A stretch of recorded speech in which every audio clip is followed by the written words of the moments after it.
Bonsoir à toutes et à tous, je suis ravi de vous retrouver pour une 416e rencontre Vlil et ce soir on a la chance de recevoir Jean-Paul Delfino pour son roman Kounani, un roi sans terre ni couronne pour ce sous-titre-là aux éditions Istia et compagnie. Et pour résumer, pour introduire ce sujet-là, je vais commencer par une brève introduction, car il y a des pays qui n'existent que parce qu'un homme a osé les rêver. Kunani est de cela, royaume de papier, drapeau imaginé, hymne composé pour une terre jamais foulée. Sur le boulevard Saint-Germain, un plumitif barbu se couronne roi d'un trou de cartes, et l'imposture devient épopée. Au centre de ce mirage, Jules Gros, souverain d'encre et de timbre, dessine des frontières comme on trace une cicatrice. Pendant ce temps, loin de Paris, le marronnier roule un courant lourd d'exil et de serments. Clara Martinelli, ex-bagnarde, regarde l'eau comme on regarde une porte. Manet Albuquerque, de l'autre côté, son amour, court la jungle et les villes pour la rejoindre. Un cœur à bout de souffle, machette dans la pensée. La Guyane n'est plus un décor, c'est une chambre d'écho où l'utopie se frotte au fer. Ici, chaque feuille a la couleur d'un billet, chaque pluie le goût du sel des retours ratés. Ici, la monnaie claque sans pays, la République s'imprime sans peuple reconnu. Mais la fiction, elle, reconnaît ses enfants, elle les nomme, les suit, les relève. Kounani est par ailleurs la suite de Guyane, votre précédent roman, un autre roman, et à la fois le contre-champ de l'histoire officieuse. Un roman qui interroge, qu'est-ce qu'un État? Qu'est-ce qu'une promesse? Qu'est-ce qu'aimer sous la loi des autres? On y croise des géographes d'appartements, des cartographes de salons, des forçats qui inventent des grâces. On y écoute des hymnes, sans capitale, et le bruissement têtu de la forêt qui n'en croit rien. Les frontières, ici, ne séparent pas, elles saignent. Les mots, eux, cousent, patients fil d'or et debout, ce que la violence déchire. Avec Kunani, vous poursuivez cette géographie sentimentale entre archives et pulsations de la langue. Vous racontez la comédie humaine au bord du gouffre et l'amour comme l'unique pays dont on ne sera jamais exilé. Alors entrons, si vous le voulez bien, Jean-Paul, dans Kunani ce soir. Bonsoir, Jean-Paul. Bonsoir, allons-y avec plaisir. Et bonsoir à toutes et bonsoir à tous. Alors, on va parler de Kunani, mais on est obligé un petit peu de parler de Guyane, le précédent roman où Clara et Manet sont les deux principaux protagonistes. J'aimerais savoir comment c'est formulé tout cela. Est-ce que Guyane et Kunani étaient un ensemble que vous avez séparé? Est-ce qu'au contraire, les deux histoires se lisent totalement indépendamment, bien entendu, mais il y a évidemment des liens qui se tissent entre eux? Qu'est-ce qui s'est passé avec cette découverte de Jules Gros, peut-être, dont vous allez parler juste après, peut-être, mais euh, comment a été ficelée votre idée de cette duologie, de ces deux livres que vous avez composés, Jean-Paul? Vaste question. En fait, je pense qu'il y a deux types de romans qu'on peut écrire. Il y a les romans. Alors, oui, je suis pas venu seul. Il y a mon chat avec moi, donc ne m'en veuillez pas. Elle peut appuyer sur les boutons de temps en temps, mais normalement, ça devrait fonctionner. Allô. Oui, on sait que tu es là. Tu parles à la caméra. Donc, en fait, la Guyane, je l'ai découverte il y a une quinzaine d'années en étant invité au Salon du Livre de Cayenne. Et je me suis immédiatement senti bien. Dire que je me sentais chez moi serait faux. Mais j'ai senti, moi qui suis assimilé franco-brésilien, je me suis senti comme au Brésil, comme à Belém, plus qu'à Rio, mais comme à Belém sans aucun problème, hein. Et il m'a fallu 12 ans au moins pour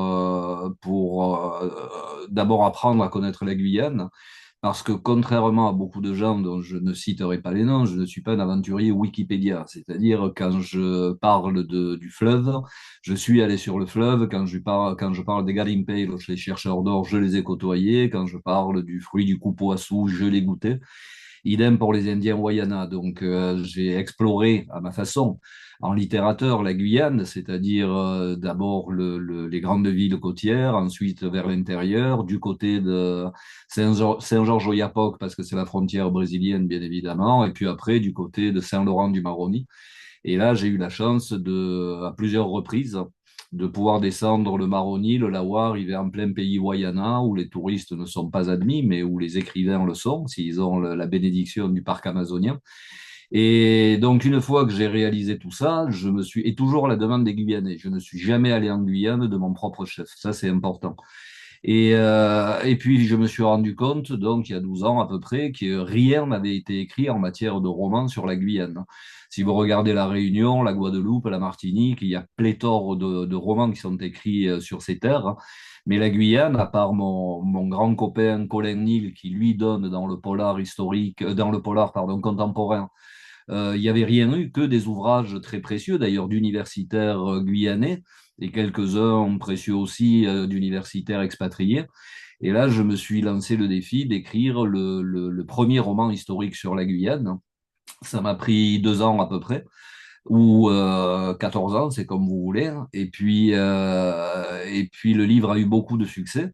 J'en ai été ravi parce qu'il en a eu non seulement en France, mais là j'ai quand même mon noyau de lecteurs, mais aussi en Guyane. Et j'ai fait le lancement dans la minuscule médiathèque de Maripasoula. Et ça a été pour moi vraiment un moment d'émotion extrême. Donc le livre a eu de mémoire le prix de la Fondation de France, le prix Saint-Exupéry, le prix de l'Académie d'Aix.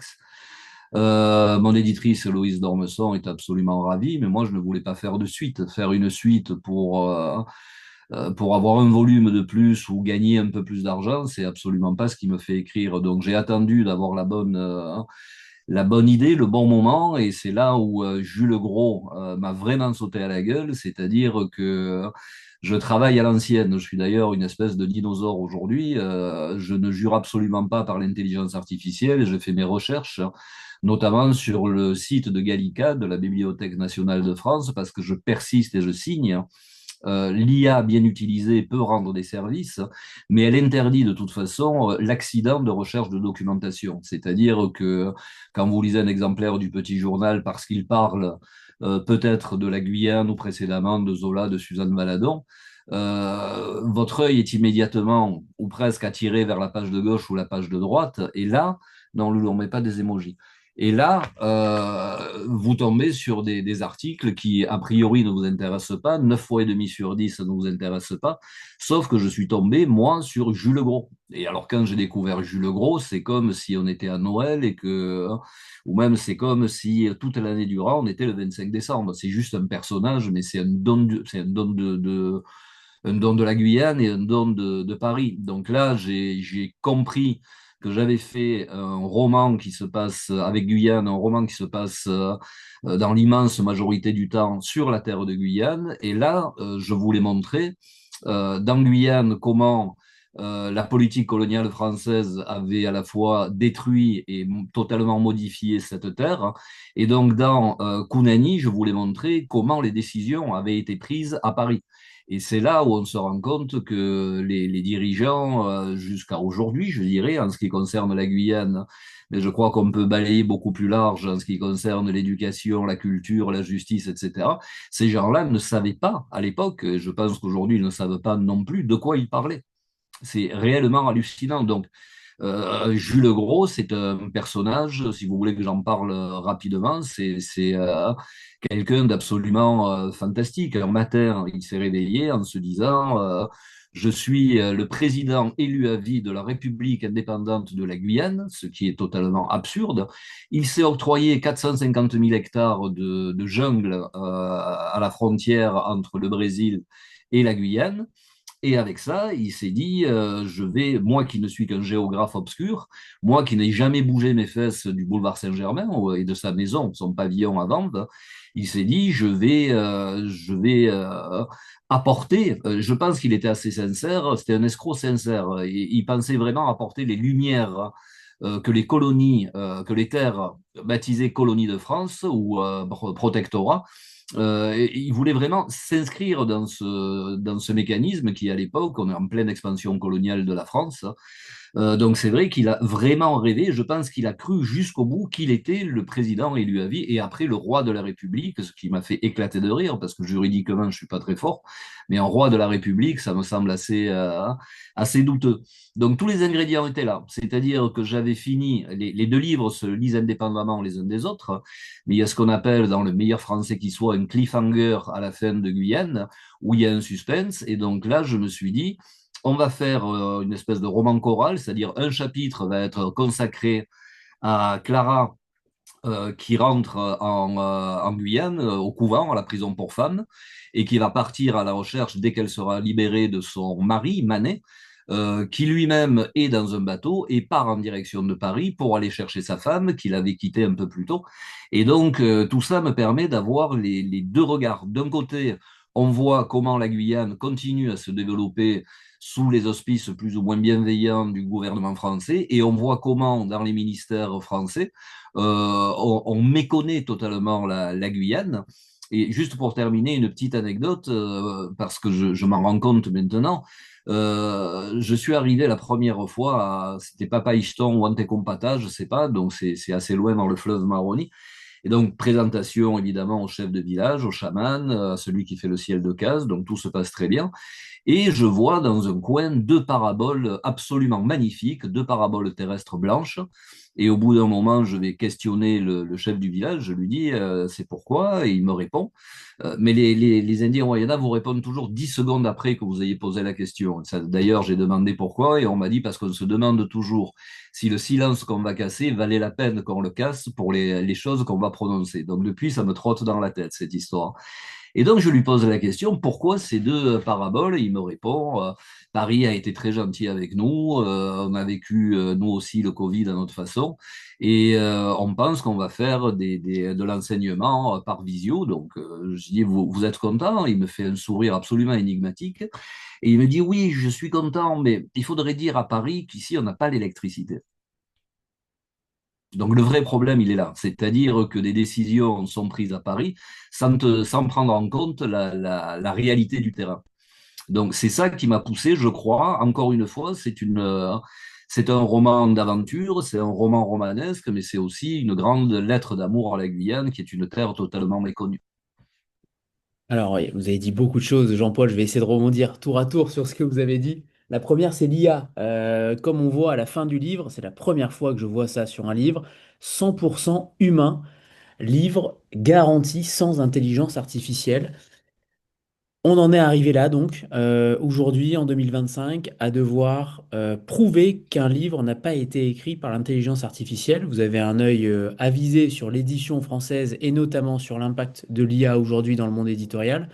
Qu'en est-il? Est-ce que vous êtes encore plus en colère aujourd'hui qu'il y a un an quand on s'était vu pour la franchise de Montmartre? Ah oui, oui, je suis extrêmement en colère, bien évidemment. Et je suis très fier d'avoir eu cette idée de logo et que les éditions Listia m'aient suivi. Parce que je crois qu'on est devenu suffisamment abruti, j'ai pas d'autre mot qui me viennent, pour avoir besoin de Nutri-Score pour savoir si ce qu'on mange est bon ou mauvais pour la santé. Et je crois qu'en matière de littérature, maintenant, oui, il va falloir jouer carte sur table. C'est-à-dire qu'il y a un pourcentage certain, mais là, je m'avancerai pas, j'ai pas de source recoupée, mais un pourcentage de plus en plus inquiétant de romans, et je ne parlerai que de la littérature générale, qui sont écrits avec l'aide de l'intelligence artificielle. Et pour moi, ça va à l'encontre absolue de tout ce pourquoi je me suis engagé en littérature.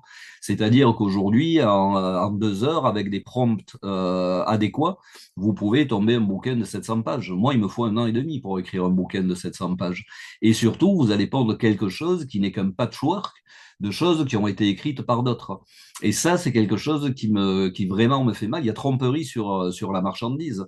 Et les éditeurs, de plus en plus, je ne donnerai pas de nom là non plus, les éditeurs commencent à considérer l'intelligence artificielle comme une bénédiction pour la littérature parce que ça aide les auteurs à écrire.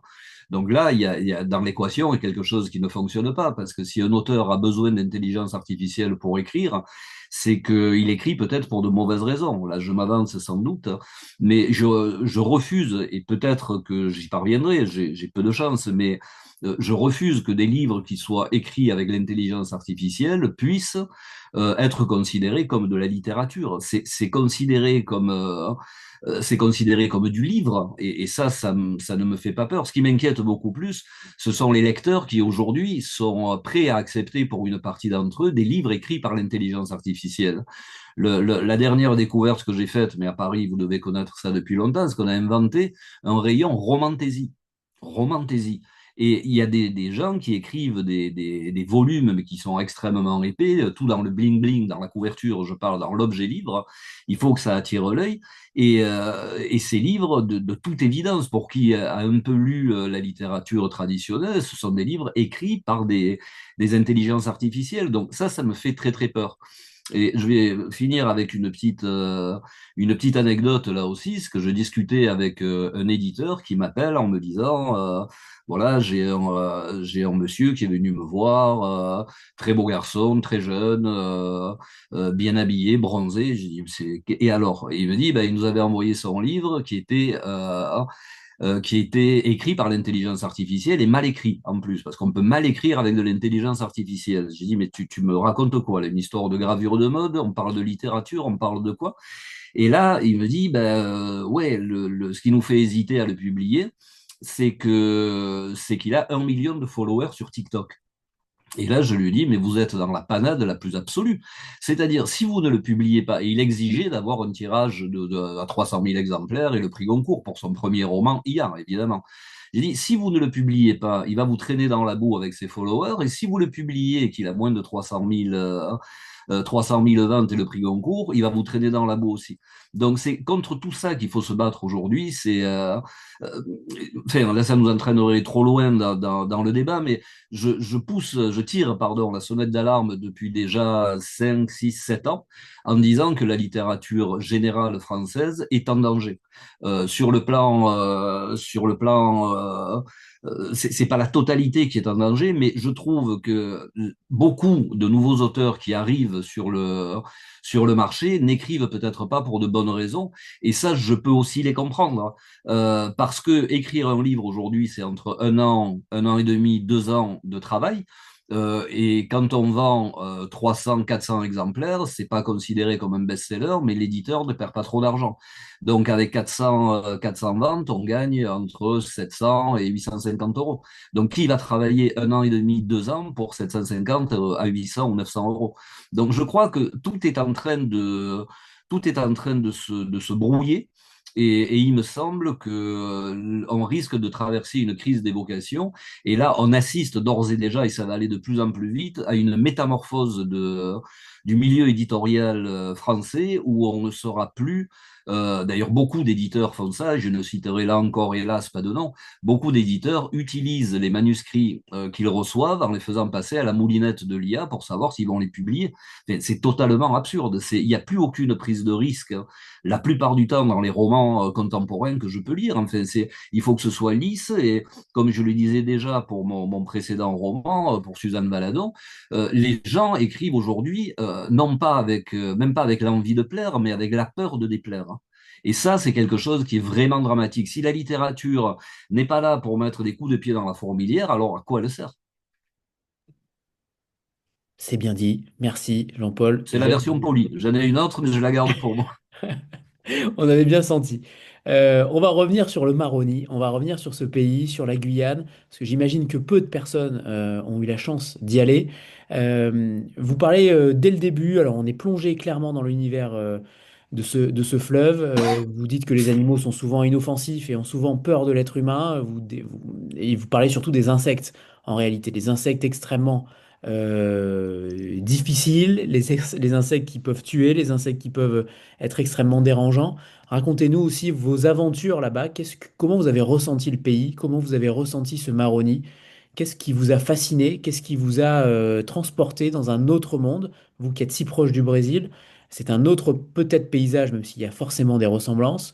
Mais qu'est-ce que vous pouvez nous dire, nous faire rêver, entre guillemets, sur ce pays-là qui est à la fois extrêmement exotique, extrêmement dangereux et qui est extrêmement méconnu là aussi, malgré l'apport français. Je pense qu'en France, peu de personnes connaissent la Guyane. Peu de personnes connaissent la Guyane parce qu'on s'est toujours occupé de la Guyane d'une façon lamentable. C'est-à-dire dès Louis XIV, avec la première expédition des seigneurs de Rouen, si je ne me trompe pas, ça a été une catastrophe absolue. Ils étaient partis là-bas pour essayer de blanchir la population, mais aussi pour essayer de trouver le fameux Eldorado dont tous les historiens ont déjà parlé. Ça a continué ensuite avec le bagne de Cayenne qui n'existe pas. Le bagne est à Saint-Laurent-du-Maroni. Il y a une prison à Cayenne et il y a un bagne sur les îles du Salut au large de Cayenne. Donc, là, les Français se sont dit, on va faire comme les Anglais avec Botanic Bay et on va ouvrir un bagne en Guyane pour essayer d'expurger le mauvais sang de notre société. Donc, ils se sont mis à envoyer par milliers des gens crever là-bas. Et je rappelle simplement que l'espérance de vie d'un prisonnier en bonne santé ne dépassait jamais 7 ans une fois arrivé en Guyane. Donc, ensuite, on a eu l'affaire Dreyfus. Ensuite, on a eu le pas de lancement de Kourou. Donc, on ne s'est jamais intéressé à la Guyane où, d'après un article que j'ai lu, on avait dénombré 97 nationalités différentes, ce qui fait 97 cultures différentes. Et aujourd'hui, les Guyanais, pas tous, mais certains Guyanais essayent de reprendre en main leur culture. Et moi, d'ailleurs, j'ai un projet qui avance à la guyanaise, c'est-à-dire pas très vite, mais c'est un rythme de vie très différent de celui qu'on a en France et surtout à Paris, qui est de récupérer au sens noble du terme les contes et légendes des Indiens Wayana, parce que c'est une culture orale. Et la première fois où je suis allé à Papaichton, je me suis retrouvé avec des gamins qui étaient en calimbé, c'est-à-dire en pagne, et qui avaient un imaginaire animiste totalement exceptionnel. L'année d'après, je suis revenu et ces gamins-là avaient un jean, avaient des Nike, avaient un t-shirt Coca-Cola peut-être, mais surtout, ils avaient un téléphone portable parce que sur la rive d'en face, du côté du Suriname, les évangélistes avaient implanté une église et avaient surtout implanté une mini-piste d'atterrissage et une antenne pour les signaux pour les téléphones. Et donc, les gamins que j'avais quittés l'année dernière, maintenant, connaissaient tout des affres de la famille Kardashian. Donc, il faut aller vite, vraiment, il faut aller vite. Et, mais on ne peut pas aller plus vite que les Guyanais. Donc, ça, c'est un projet qui est en cours où je n'ai strictement, absolument rien à gagner, sinon une dette d'amour à rembourser, parce que la Guyane m'a toujours accueilli, mais comme un des siens au fur et à mesure des années où j'y allais. Donc il y a deux jungles. Il y a la jungle du littoral, Cayenne. Moi-même qui viens des quartiers chauds de l'ouest de Marseille, c'est une vraie jungle. Si vous allez du côté du canal Lossa, si vous allez dans la petite Chine ou le petit Chicago, à la tombée de la nuit tout seul, même si vous êtes baraqué, très grand et très fort, il risque de vous arriver des problèmes. Moi, je peux y aller parce que j'ai des amis qui m'y emmènent et quand j'y vais, c'est que j'ai quelque chose à y faire. C'est pas pour voir le spectacle de la misère parce que là-bas, ça me vrille les tripes de le dire, mais vous avez dans les caniveaux, au sens propre du terme, des gens de tous âges qui sont complètement broyés par la drogue, et notamment le crack, qui fait des ravages mais totalement considérables. Donc, il y a, dans ces villes-là, oui, c'est une jungle. Et puis, il y a l'autre jungle, qui est la jungle amazonienne. Et là, qu'est-ce que vous voulez que je vous dise? C'est dangereux. Tout est dangereux quand vous traversez le boulevard Saint-Germain, vous pouvez vous faire écraser. Donc, comme disait Sandra Ars, la vie est dangereuse. Et moi, j'y suis allé avec des gens qui connaissent, avec évidemment des Indiens qui sont des piroguiers, qui font attention parce qu'il y a des sauts à passer. C'est sûr que c'est moins tranquille que d'aller à Deauville ou à Oléron. Quoi qu'Oléron, en ce moment, il faut se méfier un peu aussi. Mais ce sont des dangers qui sont quand même le plus souvent maîtrisés. Oui, les insectes sont pas dangereux, mais si vous vous soignez pas, peuvent devenir très ennuyeux.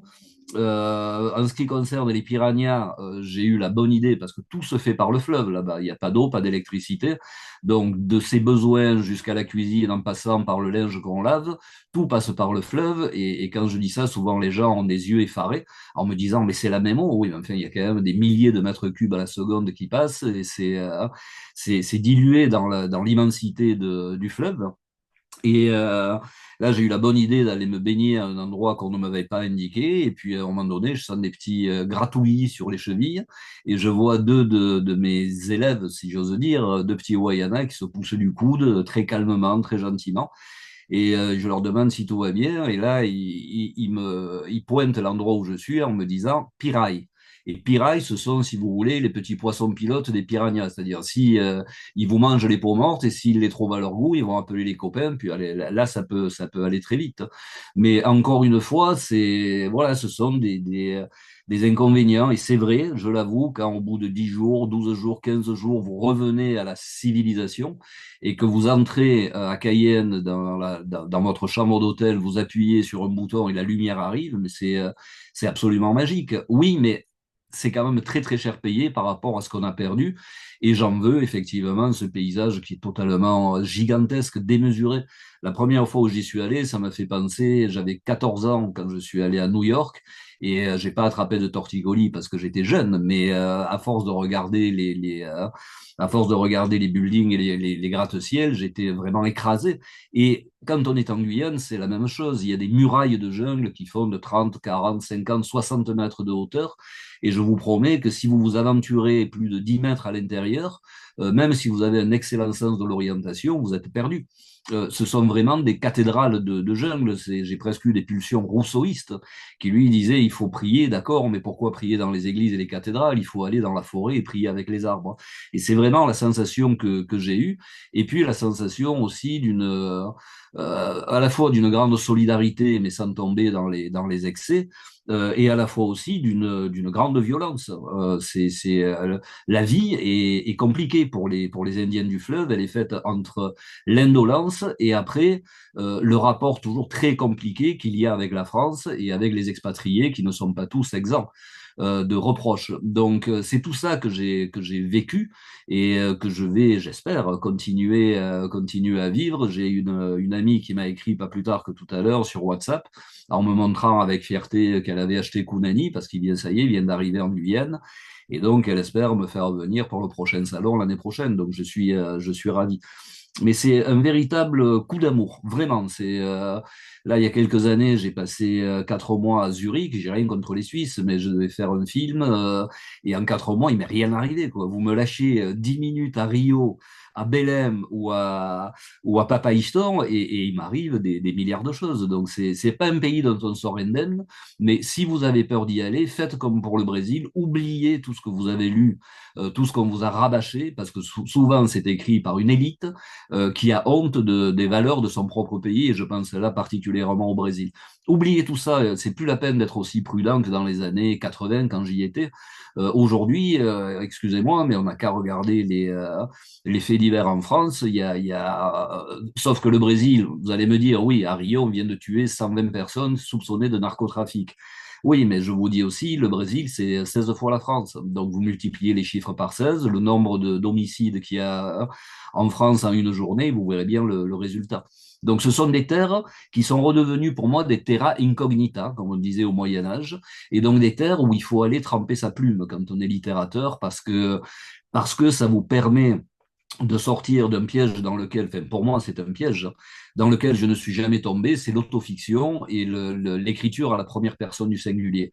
Là, vous allez tomber dans un univers qui va vous faire vous oublier vous-même, parce que s'il y a une chose intéressante dans le littérateur, homme ou femme, ça n'est jamais la personne, c'est ce qu'il ou elle écrivent. Et donc ça, prendre des risques, oui. Là, c'est mon prochain roman, on en parlera peut-être tout à l'heure. C'est le premier voyage de Blaise Cendrars au Brésil. Et donc là, je redécouvre cette espèce d'enthousiasme qui avait saisi Cendrars et qui a été le même. J'ai pas le génie de Blaise Cendrars et je m'en excuse. Moi, je suis un raconteur d'histoire, mais c'est vraiment une lame de fond qui vous prend et qui vous rejette. Ça peut arriver. Des gens sont repartis du Brésil écœurés, de la Guyane encore plus. Mais si ces deux pays qu'on a longtemps soupçonnés d'anthropophagie vous acceptent et que vous vous laissez dévorer au sens spirituel du terme, ben, ces terres vous digèrent et ensuite vous recréez différent de ce que vous étiez auparavant. Je me suis toujours interrogé quand je vous lis, parce que vous êtes, je vous l'avais peut-être dit la dernière fois, mais vous êtes un des derniers romanciers au sens strict du terme. Vous êtes un vrai conteur. Il y a en effet, vous parliez de l'autofiction qui pullule depuis déjà quelques années. Vous êtes un des derniers Mohicans. Est-ce que vous vous êtes interrogé sur la question du personnage principal, entre guillemets, qui aurait pu être le territoire? Parce que le territoire, est-ce que vous vous êtes interrogé sur la manière de faire parler les différents éléments dans des romans comme ça, guyanais ou brésiliens, faire parler une mangrove, faire parler la pluie, faire parler la boue. Est-ce que vous vous êtes interrogé sur cette manière de faire parler d'autres personnages qui ne sont pas humains? De mémoire, je fais parler les morts, ça j'y arrive assez bien quand même. En ce qui concerne les paysages, je pense pas qu'ils aient besoin de parler. Je pense que c'est leur action sur les personnages de mes romans qui prouvent leur force, leur faiblesse, leur traîtrise, leur cruauté, leur gentillesse. Et par exemple, la forêt amazonienne pour Manet dans Guyane et même pour Clara dans Kunani, c'est à la fois un motif de peur absolue parce que Manet, lui, vient du Brésil, mais il ne connaissait pas quand il a quitté la plantation où il était né esclave. Il voulait rejoindre la Guyane parce que c'était la terre qui avait aboli l'esclavagisme, donc il croyait naïvement à liberté, égalité, fraternité, mais il n'avait jamais vu la jungle. Donc quand il est arrivé là-dedans, ça a d'abord été une répulsion absolue, puis ça a été un cocon protecteur. Et en ce qui concerne Clara, c'est aussi la même chose. Je trouve qu'on se, encore une fois, on se regarde énormément le nombril dans la littérature française, et je pense que nous sommes simplement de tout petits parasites qui sont en train de bouffer la terre. Et je ne suis pas un intégriste de l'écologie. Je dis simplement que la chose la plus terrible qui soit arrivée à notre planète, c'est d'abord enfanter l'homme, hein, parce qu'on est en train de la détruire. Et si on arrêtait de se regarder un peu le nombril et à se prendre pour les maîtres du monde, si on commençait à regarder les paysages, parce que nous, vraiment, chaque fois que je viens à Paris, j'ai rien contre les Parisiens, quand je vais dans d'autres capitales, c'est la même chose. J'ai l'impression de voir des cohortes de fourmis qui se bousculent, qui se disent pas pardon, qui se disent pas bonjour, qui se disent pas au revoir, je vous prie de m'excuser, qui sont persuadés d'être tous uniques au monde, et ils sont tous uniques au monde, mais ils ont perdu le sens de leur place dans l'espace. Et quand vous allez en haute montagne, quand vous allez au milieu de l'océan Atlantique, ou quand vous allez au cœur d'une forêt amazonienne, je peux vous dire qu'on vous remet gentiment à votre place. Vraiment, ça, c'est quelque chose dont je suis sûr. Donc, faire parler les éléments, non, j'ai une affection absolue pour le réalisme magique de Garcia Marquez, mais là non plus, je n'ai pas son génie. Mais si un jour, je ne sais pas, moi, une liane me demande la parole dans l'un de mes livres, je lui donnerai la parole immédiatement. Mais pour l'instant, elle ne s'est pas encore présentée et je verrai bien comment ça tournera. Chaque livre, pour moi, est différent. Par rapport aux personnages que vous utilisez dans vos romans, il y a beaucoup d'affranchis. Alors, Suzanne Valadon, en effet, Jules Gros également, toujours des gens à la marge. Est-ce que ça caractérise aussi l'auteur, l'homme que vous êtes? Qu'est-ce qui vous fascine tant à utiliser ces personnages-là en marge de la société? Qu'est-ce que ça dit du monde? Bah, disons que si on voulait être exact, je dirais que c'est presque une solution de facilité. Parce que quand on travaille pour le cinéma ou la télévision, chose que je fais, le proverbe absolu, c'est les gens heureux n'ont pas d'histoire. Donc effectivement, il vaut mieux raconter les heures et les malheurs de quelqu'un plutôt que de raconter son bonheur absolu. Ça, c'est à peu près acquis. Maintenant, de par mon parcours, de par ma naissance, de par ma famille, de par les endroits, les lieux géographiques où je suis allé, j'ai croisé beaucoup plus de cabossés que de gens heureux. Donc, moi, ce qui m'intéresse le plus dans la psychologie de mes personnages, ce n'est pas tant de savoir s'ils souffrent de telle ou telle affection, ça, je laisse le soin de gérer tout ça à des psychiatres. Ce qui m'intéresse, c'est de savoir comment soit par des actions individuelles et des trajectoires manquées, ils se sont fracassés la tête contre les murs, soit comment, dans tous mes romans historiques, mes personnages de fiction se sont retrouvés comme des bouchons de liège emportés par le grand vent de l'histoire avec un H majuscule. Ça, c'est quelque chose qui m'intéresse. Donc, j'essaie à chaque fois de ne pas faire de voyeurisme, surtout quand j'aborde des thèmes qui pour moi sont importants. Par exemple, en 64, quand le Brésil a basculé dans la dictature, j'ai écrit un bouquin qui s'appelle Dans l'ombre du Condor. Et j'ai eu toutes les peines du monde à trouver des Brésiliens qui voulaient bien me parler de la dictature. Je n'ai d'ailleurs pas trouvé. En revanche, j'ai trouvé des Argentins qui, eux, m'ont expliqué par A plus B comment ils avaient été torturés, comment ça se passait, etc., etc. Et pourquoi je raconte ça? Je sais plus. Oui, et donc j'aurais pu, à peu près aux deux tiers du livre, écrire un chapitre entier de 30 pages sur une scène de torture, mais pour moi, ça, c'est du voyeurisme. Donc je préfère m'apesantir sur l'humanité des gens. Après, il faut bien qu'il leur arrive des choses, donc j'en ai fait 5 pages maximum. Mais je n'aime pas aller à la facilité. Si j'aimais aller à la facilité, effectivement, je ferais du roman écrit à la première personne du singulier, et c'est mon petit bâton de maréchal. Sur un peu plus de 30 romans aujourd'hui, je n'ai jamais écrit à la première personne du singulier.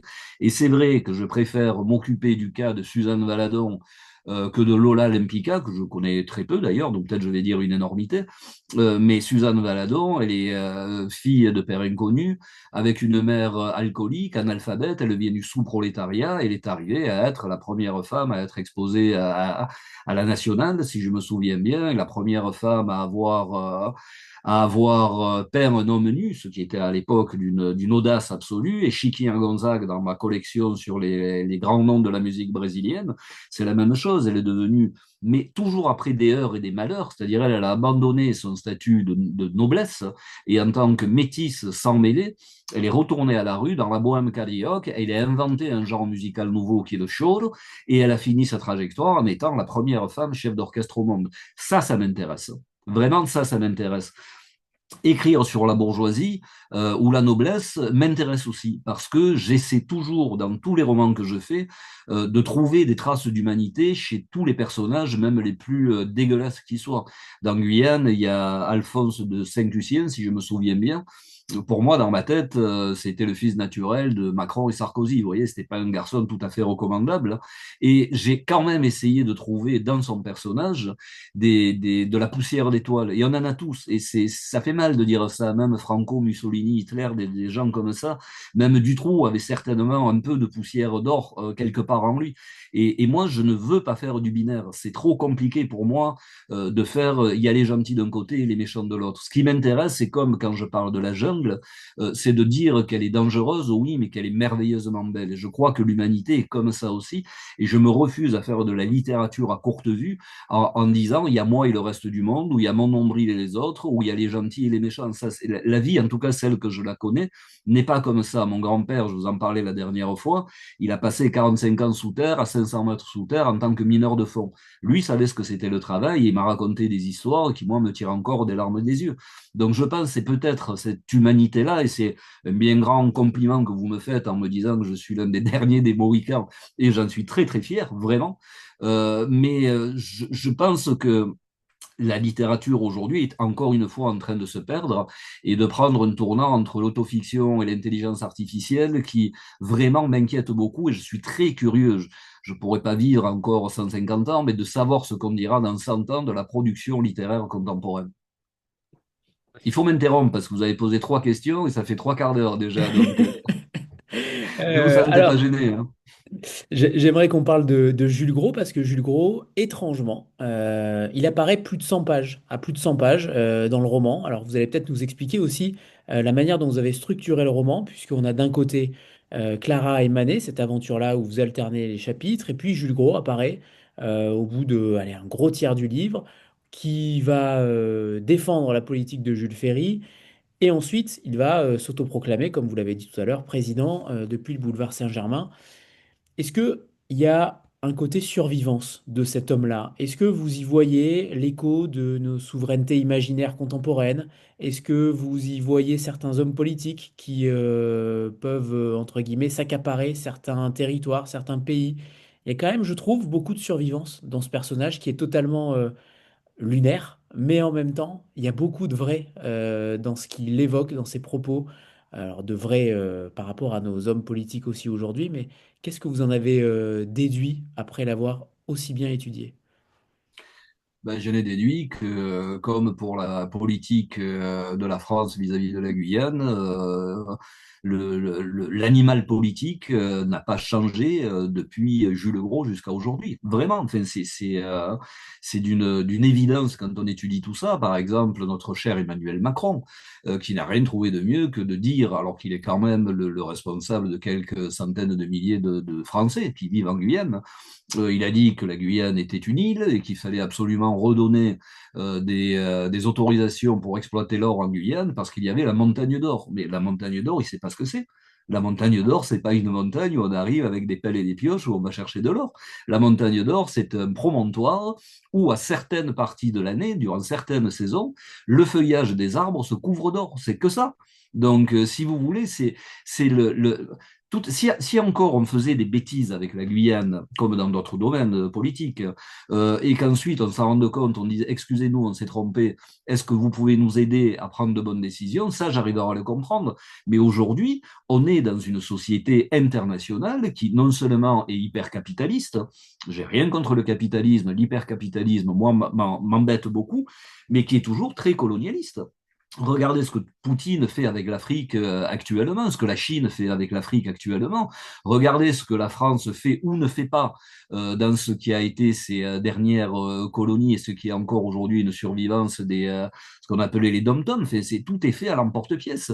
Il y a une structure pyramidale partout avec un monarque absolu qui est en haut et qui nous dit depuis le début je vais faire votre bonheur si vous m'élisez. La fameuse théorie du ruissellement, ça va ruisseler jusqu'à vous. Donc pour moi, Jules Gros, il est un peu outrancier. Et encore, j'ai été, pour des raisons de crédibilité du livre, c'est Anne-Marie Métellier, ma première éditrice, qui m'avait dit ça. Elle me dit, une information dans un livre n'est importante que si elle est crédible. Si elle est seulement vraie, mais qu'elle n'est pas crédible, il faut l'enlever. Donc j'ai gommé certains traits de Jules Gros, mais j'ai gardé, encore une fois, cette espèce de certitude. Et je crois que nous, encore aujourd'hui en France, ou chez nos voisins belges qui ont fait avec le Congo des choses pas tout à fait sympathiques, je crois qu'on a encore dans l'inconscient collectif des démons qu'on n'a pas réglés. Regardez ce qui se passe sur la bande de Gaza, ce qui s'est passé le 7 octobre, etc. Aujourd'hui, on a ravivé des haines qui... je ne vois pas la même chose avec le Darfour, par exemple. Donc, si vous voulez, on n'a pas digéré tout le mal qu'on a pu faire avec les terres que l'on a conquises. On a fait du bien, paraît-il. Il y a des spécialistes pour ça, des sociologues, des historiens. On peut prendre le cas de l'Algérie ou des protectorats français. Oui, ils ont développé des choses, mais à quel prix? Donc moi, je ne suis pas du genre à me mettre des coups de couteau. Je dis simplement, il est temps aujourd'hui de dépassionner le débat et de faire table rase. Alors Dieu sait que je n'aime pas les Américains, mais au moins sur la guerre du Vietnam, il y a pléthore de films et d'ouvrages qui sont sortis. Nous, avec la guerre d'Algérie, ça reste confiné à quelque chose de très obscur, je dirais, de très confidentiel. Donc non, moi, je pense sincèrement aujourd'hui, et je serais ravi si on peut me démontrer l'inverse, que nous sommes dans des démocraties qui sont des démocraties qui sont d'abord toujours colonialistes et qui sont toujours aussi, en règle générale, aussi peu cultivées et qui, je ne crois pas du tout à un complot mondial, je ne suis pas complotiste, je ne suis pas platiste, j'ai eu la joie de parler avec un platiste, je ne sais pas si vous savez ce que c'est des gens qui croient encore que la Terre est plate, le monsieur était ingénieur, hein, je vous dis ça comme ça, et donc je crois qu'on est toujours aussi ignorant, toujours aussi orgueilleux, et qu'on est toujours persuadé d'être les seuls qui avons raison parce qu'on vient de l'Europe et que l'Europe, à un moment donné, a éclairé le monde, notamment au XVIIIe siècle. Mais pour moi, rien n'a changé et je note au contraire un grand retour vers la barbarie et vers l'ignorance des peuples dont on fait preuve, sous couvert, bien évidemment, à chaque fois, de leur apporter notre bienfait. On l'a fait avec les croisades pour leur apporter Dieu, parce qu'évidemment, ils ne savaient pas ce qu'était Dieu et ils confiaient leurs existences post-mortem à des gens qui n'existaient pas, tandis que nous, on avait trouvé le bon. Entre Dieu et Jésus-Christ, on était blindés, puis ensuite, on est retourné les embêter en leur disant, non, non, mais Dieu, on l'oublie, maintenant, on vous amène à la science, à la fée électricité. Donc ça, c'est la période Jules Gros. Et donc, on s'est mis, pour des raisons soi-disant d'éducation et des raisons scientifiques, à cartographier le monde, à faire de la phrénologie, notamment. Enfin, c'est une science qui est absolument absurde et qui consiste à savoir comment les hommes et les femmes peuvent réagir à certaines choses en touchant leur crâne. Et puis on s'est dit, non, non, maintenant on va arrêter avec ça. Et ça, c'est le seconde moitié du XXe siècle et jusqu'à aujourd'hui. Maintenant, on leur amène la démocratie. allez discuter avec des Africains de ce que les actions françaises ont fait au Mali, par exemple. J'ai ce pays, mais j'en ai d'autres. Donc, si vous voulez, je crois qu'on nous agite toujours des petites marionnettes, des petits pompons, il faut tirer sur la queue du Mickey, pour nous éblouir et nous faire croire que nous, en Europe, on est encore tellement supérieurs au reste du monde. Et au reste du monde, on leur fait croire qu'on vient les voir pour leur propre bonheur et uniquement leur bonheur, alors qu'en règle générale, c'est uniquement, et ça n'a pas changé depuis que l'homme est l'homme, c'est posséder leur territoire pour posséder leur richesse. C'est pas avec ça que je me ferai élire président de la République, je suis bien d'accord avec vous, mais c'est pas mon Sûr. objectif premier quand même. Est-ce que vous vous êtes possible posé la question de savoir qui sont les gros premiers aujourd'hui de nos imaginaires numériques, notamment les influenceurs, les crypto-rois, les storytellers d'empire éphémère?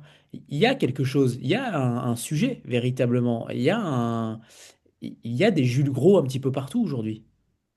Ben, je dirais même qu'il y a des dictateurs partout, c'est-à-dire dès qu'on est derrière son écran d'ordinateur ou son écran de téléphone ou de tablette, ben, on peut parler au monde entier. Donc, on peut essayer d'imposer son avis au monde entier. Et comme les algorithmes sont bien faits, on ne parle qu'avec des gens qui sont totalement d'accord avec nous à chaque fois. Donc, je pense qu'aujourd'hui, on fait beaucoup plus de savoir-faire, de faire savoir que de savoir-faire. C'est-à-dire, moi, quand je vois l'importance que prennent les influenceurs, quand je vais dans les écoles jusqu'à il y a 10 ans en arrière, je posais la question, qu'est-ce que vous voulez faire plus tard? Et ils me répondaient, bon, à part Wembanyama, Mbappé, etc., il me disait, moi, je veux être institutrice, moi, je veux être vétérinaire, etc. Ils avaient des semblants de rêve. Aujourd'hui, vous leur posez la question, ils vous disent, moi, je veux être influenceur ou influenceuse. Au début, je posais la question, qu'est-ce que vous voulez influencer? Ils me disaient, ah, ça, je m'en fous, moi, je veux gagner des sous. Donc, si vous voulez, ça, c'est quelque chose qui m'inquiète beaucoup. On a beaucoup de chiens qui aboient, mais on a très peu de chiens qui savent monter la garde. Et je crois qu'on est dans une explosion, une pléthore d'avis, tous singuliers, qui croient représenter le monde parce qu'ils le jugent à leur propre échelle et ils se voient comme je vous vois et comme vous vous voyez devant un écran. Donc, on se dit, on est unique au monde, chose qui est vraie, mais on détient la vérité sur le monde, chose qui est beaucoup moins vraie, enfin, à mon avis.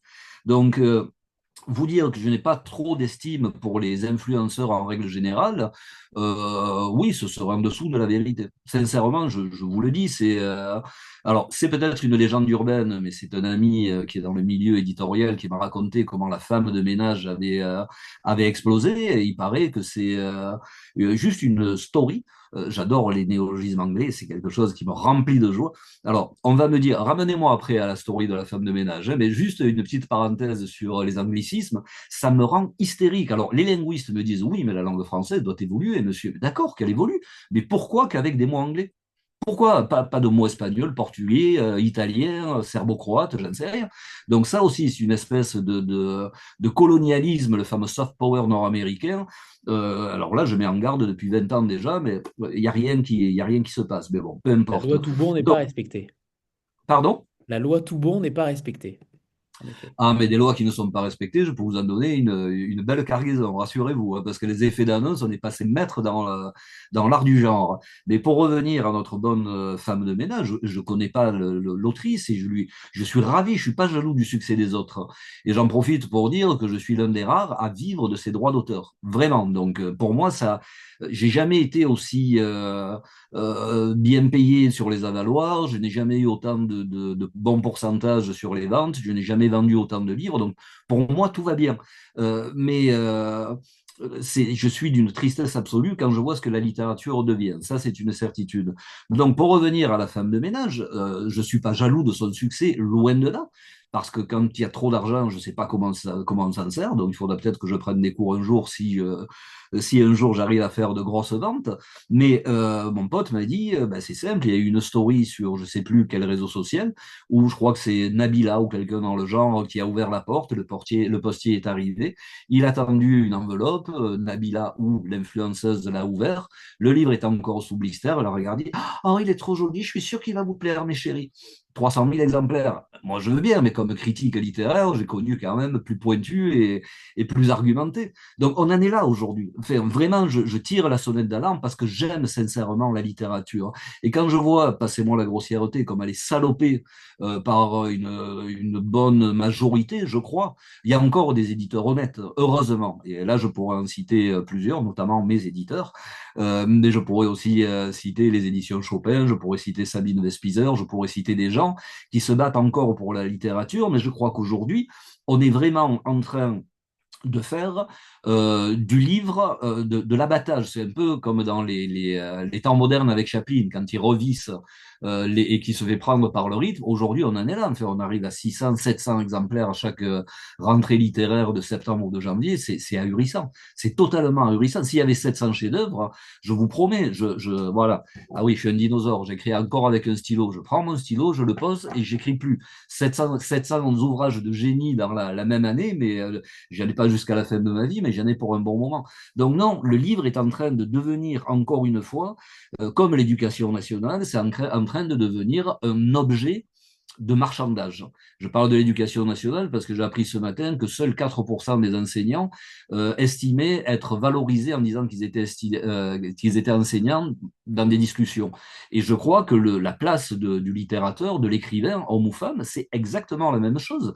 On a été mis au pinacle et sans doute beaucoup trop haut. Et maintenant, quand vous dites que vous êtes écrivain, on vous demande, oui, mais comme vrai métier, qu'est-ce que vous faites? On en est là encore une fois aujourd'hui. Donc, cette société qui a besoin de se moderniser, je ne suis pas contre la modernité, mais on ne me fera pas prendre des McDonald's, des hamburgers pour des tournes de Rossini. Enfin, il faut arrêter, quoi. C'est au bout d'un moment, c'est plus sérieux tout ça. C'est plus sérieux. Et les auteurs, excusez-moi, dernière chose, beaucoup, vraiment beaucoup dans mon entourage, encore une fois, je ne suis pas sociologue de la littérature ni de l'édition, beaucoup d'auteurs maintenant euh, se servent de l'IA, mais ça je vous l'ai déjà dit, j'avais encore autre chose à dire de pas très sympa, mais c'est pas grave, ça me reviendra plus tard, ne vous inquiétez pas, je dis Très toujours ce bien, que j'ai sur le cœur. très bien, gardez-le. Pour le dire tout à l'heure. Est-ce que quand on vous écrit, on a l'impression que c'est d'une immense fluidité? Tout à l'heure, je parlais du côté romanesque, mais est-ce qu'il y a des choses qui vous résistent quand vous écrivez? Est-ce qu'une scène peut vous résister? Est-ce qu'une voix, un personnage, des anachronismes? Est-ce qu'il y a des choses qui vous mettent, pas en rogne, mais en tout cas, qui vous ralentissent dans l'écriture et qui tout simplement vous résistent? Voilà, je me suis posé la question. Alors, j'ai été journaliste, j'étais journaliste d'investigation, donc je sais ce que c'est que de devoir rendre un papier en temps et en heure, sous peine de mettre toute une chaîne en difficulté. Donc, quand je m'engage à écrire un livre, sauf extraordinaire, je vais jusqu'au bout. Sauf que j'ai eu une éducation littéraire assez bizarre. Je suis passé directement de Oui, oui et la gomme magique à San Antonio. Et je pense que d'ailleurs Frédéric Dard est pas, c'est pas pour les San Antonio, mais pour les autres romans qu'il a fait à côté, je pense qu'il est très largement sous-coté. Et Frédéric Dard disait, si au bout de 10 pages, vous avez encore des doutes, déchirez-les et prenez un autre sujet. Et je crois que pour les personnages, c'est la même chose. Si Jules Gros n'avait été, oui, que un personnage que Jean Galmo d'ailleurs, que Sandra Ars a pris comme modèle pour quand il a écrit Rome, Jean Galmo décrivait Jules Gros comme un mastodonte avec des yeux globuleux et une petite voix de grenouille. Donc, si vous voulez, ça déjà, c'est bien, mais quand en plus on voit qu'il est cryptarque, même avec tout ça, s'il ne m'avait pas parlé d'une façon ou d'une autre, je ne serais pas rentré dans cette aventure. Donc je crois vraiment, et c'est sans doute parce que j'ai pas assez de culture et d'intelligence, je crois vraiment que les seuls bons romans, en tout cas les seuls romans dont moi je suis satisfait une fois que je les ai terminés, ce sont les romans qui viennent me chercher. Jamais je ne me suis dit, tiens, en ce moment, c'est la bande de Gaza, je vais écrire un roman sur Gaza. Enfin, je trouve ça totalement absurde. Et j'ai toujours une peur de ne pas avoir de légitimité à écrire. C'est pour ça que j'ai attendu 13 ans avant d'écrire sur la Guyane. Je suis toujours pas légitime, bien entendu, mais si je ne le fais pas, qui le fera? Ce que font Idem d'ailleurs pour... beaucoup d'écrivains et d'éditeurs, hein. pardon? Ce que font beaucoup d'écrivains et d'éditeurs en créant de la matière littéraire sur des sujets d'actualité pour justement surfer sur cette vague-là. Oui, mais ça dure le temps que durent les roses. Et encore, je connais des roses qui durent plus longtemps que le temps que passe un livre dans les rayonnages d'une bibliothèque ou d'une librairie. Il faut savoir pourquoi on écrit, vraiment. Et moi, je pense que si tout ce qu'on a à dire au monde, ou tout ce qu'on a à dire du monde, se restreint en son propre nombril, est-ce que c'est vraiment la peine de prendre un stylo et d'écrire? C'est une vraie question, c'est pas une vacherie supplémentaire, c'est une vraie question. Pour ma part, non. Le jour où j'écrirai sur moi, je vous autorise à me mettre une balle dans la tête, faire à moins que j'ai été au cœur d'un complot et qu'il y ait une vraie histoire à raconter, une injustice criante, un truc comme ça. Mais en attendant, ma vie est, je le sais, extra-ordinaire parce que depuis que je suis gamin, j'ai toujours pris tous les risques. À 19 ans, je suis parti au Brésil, je ne parlais pas un mot de brésilien pour écrire le premier ouvrage sur la bossa nova, jamais publié dans l'Europe entière. Il faut être complètement débile pour partir à 19 ans dans un pays comme le Brésil. Mais j'ai pris ce risque. Et après, on a de la chance ou on n'en a pas. Et c'est ce que je dis aux littérateurs qui souvent m'écrivent ou viennent me voir sur les salons. Je leur dis, avant tout, faites-vous toucher par la vie. Voilà, prenez des risques et pas uniquement dans votre bureau avec une belle lampe de banquier et un joli stylo que Tata Yvonne vous a offerte pour votre communion. Non, non, allez frotter votre cervelle à la cervelle des autres, comme disait Montaigne ou Rabelais, je ne sais plus. Je crois que c'est par là qu'on peut commencer à faire de la littérature, qui soit de la littérature romanesque. Il y a plusieurs genres dans la littérature, mais romanesque vient de la racine roman, et j'ai été au Centre national du livre, à la commission roman. D'ailleurs, je participais à distribuer des aides. J'ai jamais eu autant d'amis qu'à ce moment-là, hein. Du jour où j'ai plus été au CNL, ça a été terminé. Mais je me suis senti obligé, après la deuxième session, de lire à voix haute à tous les participants qui étaient là. Il y avait des libraires, il y avait des éditeurs, il y avait des organisateurs de salons, il y avait des journalistes, il y avait des auteurs, de leur lire la définition du mot roman. Le roman est une œuvre d'imagination. Alors, je veux bien qu'on imagine sur soi-même, mais il faut un talent fou. Il faut s'appeler Jules Vallès pour faire ce genre de choses et tirer 3 tomes de sa vie.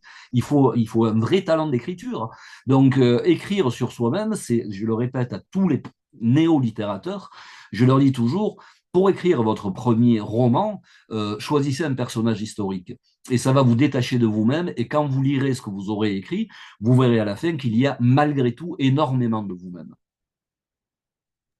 Très bien. Ça y est, je Alors, parle comme un dinosaure, c'est bon. on va prendre une petite photo de groupe avant que vous nous lisiez un premier extrait, Jean-Paul. Voilà, préparez-vous. 3, 2, 1. Catherine revient, parfait. Allez, c'est bon. Jean-Paul, c'est à vous pour le premier extrait. Ah, pardon. Alors, premier extrait, choisi par mon éditeur, Louis. Donc, c'est la première page du roman. Et je ne suis pas acteur, donc je vous prie de m'excuser si je lis trop vite, trop lentement. Je fais de mon mieux. Sur un talus herbeux situé non loin du débarcadère, les genoux remontés sous le menton et les bras en serrant ses jambes maigres, Clara regardait sans voir le fleuve qui coulait à ses pieds. Malgré la période sèche, le Maroni demeurait égal à lui-même, puissant, chargé d'alluvions arrachées à la terre d'Amazonie, lourd, gris. Il soufflait une haleine pesante dont on aurait su dire si elle portait à l'écœurement ou au sourire. J'ai disparu, c'est normal? Vous m'entendez toujours? Oui, oui, c'est bon, Jean-Paul. Ok, pardon. De prime abord, c'était la nausée qui vous serrait les tripes. Cette eau marronasse, plombée par la boue et les végétaux en décomposition, semblait presque solide, grumeleuse. Impossible de voir, même seulement à quelques centimètres de profondeur, ce que cachait son cours. Des rochers en dents acérées qui crevaient sans mal les coques des pirogues comme celles des navires, des bancs de coumarous affamés, des piranhas, des serpents d'eau, des anacondas géants, des caïmans aux yeux jaunes, des crapauds buffles dont les coassements sombres hantaient chaque nuit qui passait. Pour Clara, le marronnier était tout cela, un bestiaire d'épouvante, un cauchemar pour les expatriés imprudents, membres de l'administration coloniale ou bagnards entassés dans le couvent des sœurs de Saint-Joseph de Cluny, une horreur pour les petits blancs qui se risquaient à s'y baigner. À d'autres moments, le fleuve parvenait à emporter sur son dos la jeune femme en direction de la liberté. Lorsque le soleil tapait à plein, quand les mugissements tempétueux du cours s'apaisaient, faute de pluie tropicale, la teinte marron s'adoucissait. Elle se nuançait de vert tendre, d'indigo brut. Le mordoré des rayons accrochait alors des pendeloques étincelantes sur son court étal. Durant ces plages de douceur et de paix, Clara pouvait alors rêver à une existence plus douce, caresser l'idée d'un paradis terrestre protégé de la bêtise, de la rapacité et de la folie humaine. Bien entendu, ce songe excluait Saint-Laurent de manière définitive. Ce bourg prétentieux, entièrement dévolu au bagne des femmes et des hommes vomis par la République française, empestait le désespoir et la souffrance. La peur aussi, qui s'accrochait à votre peau, la pénétrait sans violence, et si vous n'y preniez garde, finissait par vous dévorer tout entier. Saint-Laurent n'était pas une ville pour espérer. Elle n'avait pas été bâtie pour cela. C'était un lieu pour la souffrance, la pénitence. C'était une impasse sans retour pour qui avait le malheur d'y poser le pied. Saint-Laurent n'était pas une ville à vivre, c'était une ville pour mourir et disparaître. En revanche, plus en aval, au fur et à mesure qu'on progressait vers les eaux turquoises de l'océan Atlantique, les choses changeaient. En amont également, lorsque le fleuve s'enfonçait au plus profond de la jungle amazonienne, dans ces territoires non encore explorés par l'homme blanc. Là, oui, pour peu que l'on respectât la toute-puissance des grands bois, on pouvait se remettre à espérer, à croire à une certaine forme de liberté et de bonheur simple. Merci Jean-Paul. Je vous en prie. Dans le roman, je me suis posé la question suivante. Qui ment le mieux? Est-ce que ce sont les cartes, les humains, les mots ou tout cela à la fois? Dans quoi, pardon? Qui ment le mieux dans le roman? Les cartes, les hommes ou les mots? Quelle carte? Plutôt les cartes géographiques, mais pas que. Euh, je crois que c'est la bêtise. Tout simplement, il y a plusieurs façons de mentir. Et moi, mon Jules Gros ment d'une façon très docte. C'est-à-dire qu'il se renseigne un peu comme les romanciers sur Wikipédia. Il se renseigne sur des terres qu'il n'a jamais connues, dont il n'a jamais foulé le sol. Il se fie à ce que racontent les explorateurs qui, pour certains, étaient vraiment de grands poètes, pour rester dans le positif. Et en plus, entre les mains d'un personnage comme Jules Gros, qui avait l'esprit très imaginatif, on part d'une motte de terre et on arrive à l'Annapurna. Donc je crois que lui, il a menti en parfaite bonne foi, c'est-à-dire il est un peu comme, je crois que c'était Fabius qui était responsable mais non coupable. C'est exactement ce qui se passe avec Jules Gros.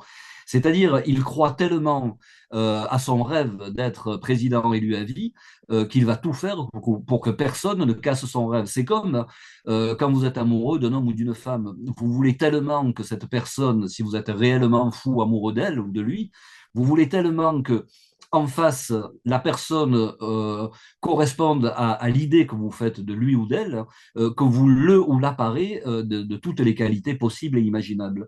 Et je crois que c'est une forme de mensonge qui, pour moi, en tout cas, j'ai une part d'indulgence pour ça.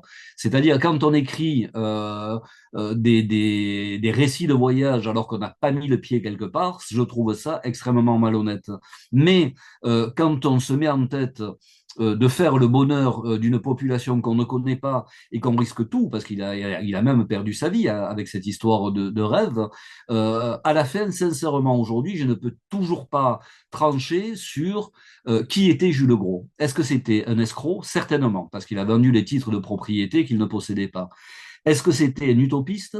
Sûrement aussi, parce que même si l'idée qu'il se faisait du bonheur, c'était la politique coloniale française de l'époque, il voulait faire le bonheur des autres, malgré eux sans doute, mais je pense que c'était un utopiste. Est-ce que c'était un cinglé? Certainement. C'était sans doute un fou furieux. Est-ce que c'était un poète? Je crois que c'était un poète aussi.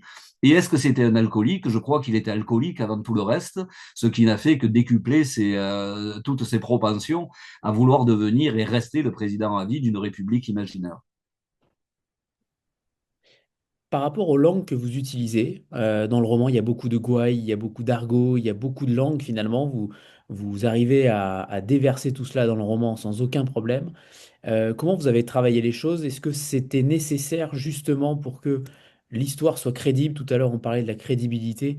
Il y a, en tout cas, on écoute les personnages clairement. Il y a moi, en tout cas, je le lisais à haute voix. Je ne pouvais pas m'empêcher de ne pas le lire à haute voix. Alors, par comment dire, pas péché mignon aussi, parce que j'aime bien ce genre de voix un petit peu rocailleuse, argotique, qui font penser à un autre temps. Mais il y a quand même un charme fou à utiliser ces langues totalement oubliées ou presque.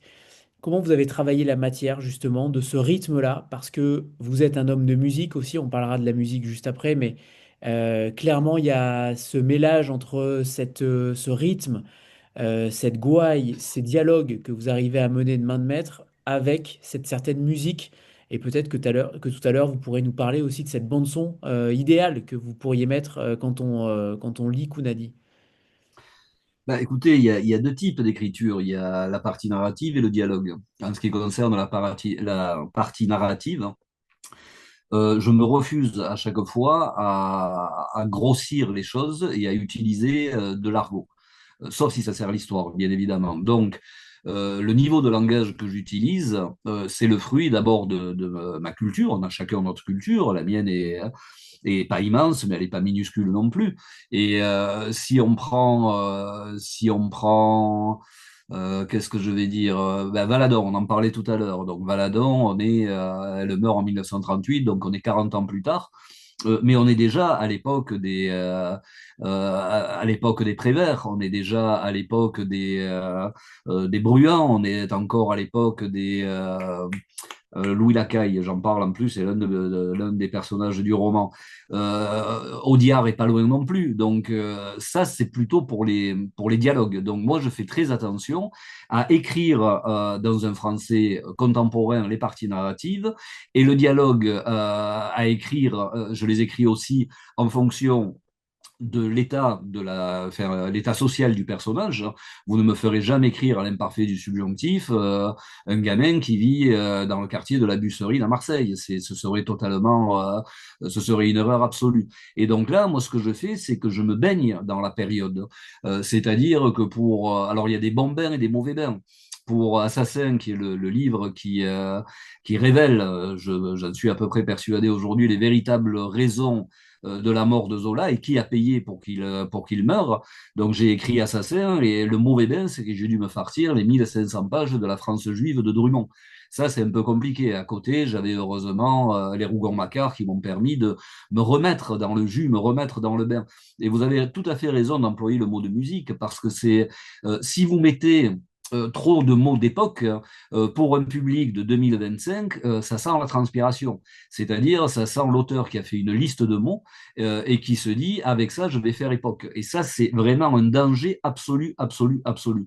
Donc moi, ce que j'essaye de faire, c'est de réintroduire des tournures de phrases et quelques mots de vocabulaire de l'époque, mais de façon homéopathique, parce que sinon ça fonctionne pas. Vraiment, faites le test vous-même, essayez de faire parler vos personnages comme on parlait sous Vercingétorix, enfin, là on est peut-être parti un peu loin, mais comme on parlait au temps de Voltaire, vous verrez que c'est casse-gueule, ça ne fonctionne pas. Et pour moi, un livre n'est bon qu'à partir du moment où il a réussi à transmettre de l'émotion au lecteur et à la lectrice. Ça, pour moi, c'est fondamental. Donc, ne pas sentir la transpiration et tout en ne reniant pas l'époque à laquelle l'histoire se passe. Et d'ailleurs, c'est pour ça que j'utilise, je crois que mon éditeur m'en a fait la remarque, il y a 184 occurrences du mot nègre dans mon livre, nègre, négresse, négrillon. Et là, j'en ai parlé à des amis, des copains, des connaissances, des collègues qui m'ont dit, mais tu es fou, tu vas te faire tirer dessus et pour réappropriation, pour insulte, ben moi, je suis désolé, mais je me vois mal écrire une scène où Manet traverse le boulevard Saint-Germain, je connais d'autres rues à Paris, hein, on va dire la rue de Savoie, en disant un homme de minorité visible traverse la rue. Enfin, il faut arrêter, on ne peut pas nous déposséder de notre langage comme ça. Et donc, même dans Guyane, le tome 1, quand j'ai fait apparaître la première occurrence du mot nègre, mon éditrice m'a dit il faut mettre une note en bas de page pour bien expliquer que c'est pas insultant. Oui, alors je l'ai écrite la note en bas de page, mais mes amis de Guyane m'ont dit mais tu nous prends pour des demeurés ou quoi? Parce que nous en Guyane, on sait très bien que nègre ça vient du bambara et que nous, quand les anciens, les plus jeunes ne le font pas, mais quand un homme et une femme se voient dans la rue, ils s'appellent nègre qui est le diminutif de nègre, qui veut dire personne d'importance. Donc, au bout d'un moment, oui, il faut faire bouger les lignes, oui, il faut il faut faire en sorte qu'on n'oublie pas, qu'on se souvienne, qu'on aille chercher la poussière qui est sous le tapis, mais ne vous attaquez pas aux mots. C'est complètement absurde. Moi, c'est quelque chose qui me révolte absolument. Alors, c'est bien évidemment pas du tout mainstream, comme on dit dans le milieu. C'est évidemment quelque chose qui est politiquement incorrect, mais moi, je trouve que c'est scandaleux de réduire une personne au mot de noir. Non, noir, c'est une couleur. Nègre, c'est la négritude. Et même bien avant Aimé Césaire, j'ai fait une BD sur lui, ça va me revenir. J'ai une très mauvaise mémoire des noms. René Maran, qui a été le premier nègre guyanais à avoir en 1921 le prix Goncourt, lui, il a dit, je te donne le concept de négritude, il a dit à Aimé Césaire, en lui disant, fais attention, mal utilisé, ça peut se transformer en racisme inversé.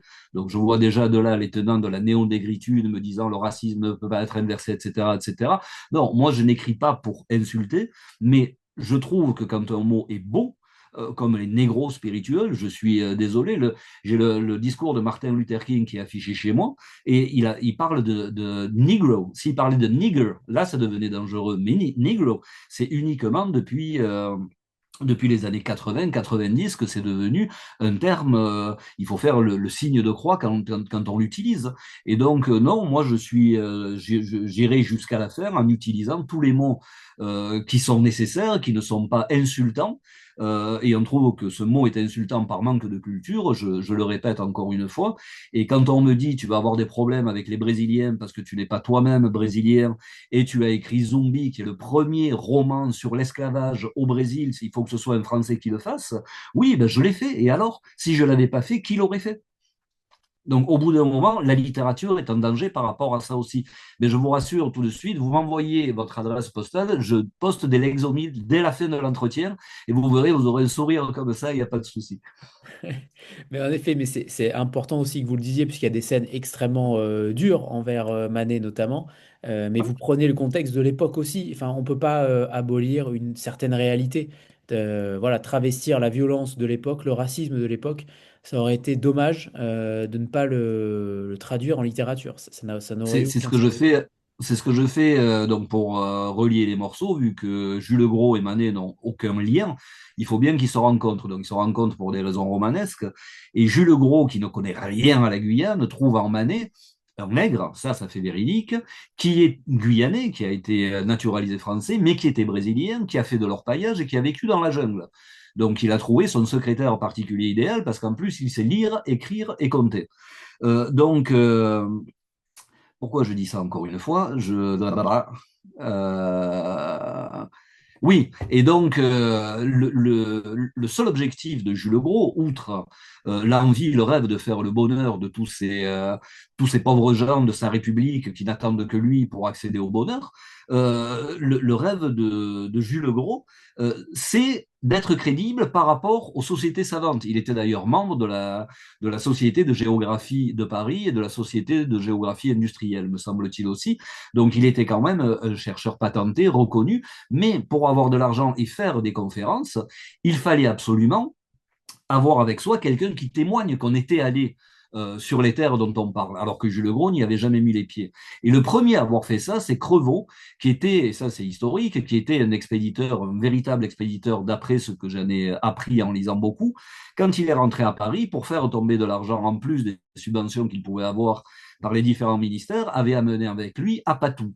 Apatou était son guide, c'était, je vais dire Bushman, mais non, un Bushinengue, pardon, donc il avait la peau noire et il l'a fait apparaître, tout comme Jules Gros va faire avec Manet, il va le faire apparaître dans des sociétés bourgeoises, nobles ou savantes, habillé, déguisé comme un arbre de Noël. C'est-à-dire, il va aller lui acheter une veste militaire de la guerre de Crimée, me semble-t-il, tout un tas de médailles de décoration qui n'existent pas, un casque colonial qu'on n'avait jamais vu en Guyane, et il va lui apprendre à faire le perroquet. Donc oui, c'est de l'exploitation humaine, j'en suis bien conscient, je ne suis pas complètement idiot, mais je pense que c'est pas en taisant ce genre de faits qui sont historiques qu'on rend service à l'histoire.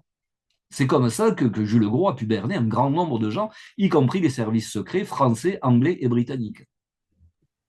Tout à fait. On n'a pas parlé des archives, de votre travail documentaire. Vous disiez à quel point ça prenait du temps finalement. Et en même temps, de trouver les choses, c'était déjà difficile. Mais en plus, derrière, il faut les lier au romanesque. comment vous organisez tout cela et de quelles archives, de quels documents vous avez pu avoir, auxquels vous avez pu avoir accès, notamment sur Gallica, vous nous avez dit cela, mais est-ce que vous avez eu accès à des documents physiques, officiels, notamment? Est-ce que vous êtes tombé sur des pépites sur lesquelles peut-être personne n'avait penché l'œil? Euh, quelle est finalement l'antre de la bête, l'antre documentaire de la bête de Kunani? Ben, d'abord, comme vous me parliez de cartes, et je vous promets que c'est pas fait exprès, d'ailleurs j'enlève la poussière, c'est une carte postale de la Guyane que j'ai en grand comme ça et que j'ai énormément regardé. Mais sinon, je suis allé fouiller encore une fois dans le site de Gallica parce que on trouve bien évidemment les journaux, les revues, etc. Mais on trouve aussi beaucoup de pépites qui sont des soi-disant des romans ou plutôt des récits de voyage. Quand on était un honnête homme au 19, début 19, à partir du début du 19e siècle, pour faire ces humanités, il fallait d'abord avoir fait amasser une fortune colossale, et ensuite il fallait faire d'abord un tour d'Europe, si on était étranger, ou si on était européen, faire le tour du monde et aller voir les sauvages. Et les sauvages étaient les Russes, les Africains, les Brésiliens, les Nord-Américains, etc., etc. Et ces gens-là revenaient avec des récits de voyage totalement indigestes, je vous promets, j'en ai lu assez pour le savoir, mais où l'auteur, qui faisait publier à ses propres frais les volumes, bien évidemment, ramenait tout un tas de détails qui faisaient pittoresque, mais qui la plupart du temps étaient vrais. C'est-à-dire, c'est comme ça que j'ai pu savoir que le bagne, la prison pour femmes, le couvent existait. Donc après, c'est comme une pelote de laine. On prend un fil, on tire, et après, le plus difficile à un moment donné, c'est d'arrêter la recherche. Sinon, on n'écrit jamais le livre. On peut toujours trouver des choses pour le nourrir. Et donc, moi, j'ai fait comme ça. J'ai lu ces récits de voyage qui sont d'un racisme ordinaire absolument terrifiant. Mais dedans, on peut trouver sur 20 pages quelles sont les différentes essences de bois de la Guyane, du côté du Brésil, et puis encore 20 pages sur les différentes essences de bois qu'on trouve du côté du Suriname. C'est comme ça que j'ai trouvé et que j'ai conservé à chaque fois tous les contes et légendes traditionnelles du Brésil. J'en ai sorti un bouquin qui s'appelle Contes et légendes du Brésil. Je me suis pas trop foulé, je suis d'accord avec vous. Mais pour la première fois, on a réuni au sein d'un même volume les contes des trois racines brésiliennes qui sont amérindiennes, qui sont européennes et qui sont africaines. Et donc c'est comme ça qu'on progresse. Et j'ai énormément lu aussi de livres qui ont été publiés à cette période. Donc ça aussi, c'est quelque chose qui vous permet d'entrer non pas dans la peau d'un personnage, ça, je flotterai dans celle de Jules Gros, qui était un lutteur de foire, hein, mais de rentrer dans l'époque, vraiment, et de s'y sentir à l'aise. Et je crois, j'ai compris ça la première fois quand j'ai écrit Corcovado, qui était mon premier roman historique. Et là, mon héros qui s'appelle Jean Dimare, qui est marseillais, pour des raisons romanesques, tue quelqu'un, la personne qu'il fallait pas, prend un bateau et se retrouve au Brésil en 1920. Et là, ce Jean Dimare, je lui fais prendre un taxi. Et là, j'ai plus écrit une ligne pendant un an et demi, parce que autant pour les 50, 60, 70 premières pages qui se passent à Marseille, aucun problème, j'avais tout ce qu'il fallait. Mais mon héros, je lui fais prendre un taxi. Est-ce qu'il y avait des taxis à l'époque? Si oui, quelle était la marque de l'automobile? Si oui, quelle était la couleur? Si oui, quelle était la couleur de peau du conducteur? Si oui, en quelle monnaie est-ce qu'on payait ça? Si oui, quel était le trajet exact de l'ancien port de Rio qui n'existe plus jusqu'à Santa Teresa? Parce qu'il faut quand même donner des noms de rues. Donc c'est tout ça qu'il faut travailler. Donc c'est quelque chose, si on confie ce travail à un universitaire, il va vous remettre un bouquin de 10 000 pages et il n'écrira jamais de la littérature. Et je crois que la littérature, c'est comme un amour. Le plus difficile, c'est le choix. À un moment donné, il faut dire je m'embarque là-dedans, et à un moment donné, si tel est le cas, il faut dire stop. Il faut dire j'arrête de chercher, sinon je vais me faire dévorer par mon propre livre, c'est-à-dire ce sera un livre extrêmement savant, mais qui n'aura plus aucune saveur. Et donc, moi, j'essaie de travailler comme ça. C'est absolument pas cartésien, c'est au nez, c'est aussi à l'habitude aussi, je pense, maintenant. Avant, il me fallait 1 an et demi, 2 ans pour réunir toute la documentation. Là, j'ai divisé par deux, donc ça me permet de. Puis j'ai ma petite culture qui augmente aussi à chaque fois, donc ça me permet d'avancer un peu plus vite. Mais je crois que c'est le seul moyen, vraiment. Ou alors on écrit quelque chose qui se passe dans une pièce unique et on ne fait pas sortir les personnages. Mais moi, je suis encore une fois pour du roman romanesque. Ce qui me plaît, c'est une bouteille jetée à la mer. On ne sait pas quel lecteur ou lectrice va tomber dessus et s'il va prendre la peine de l'ouvrir quand il arrivera chez lui. Et est-ce qu'il va aimer l'alcool que j'ai mis dedans? J'en sais rien. Mais je crois que ça, c'est une phrase qui m'avait plu dans Mon oncle Benjamin, qui est un vieux film où il y a Jacques Brel qui joue le rôle d'un médecin à Clamcy et qui dit, quand un médecin n'a pas tué son patient, il a déjà bien fait son travail.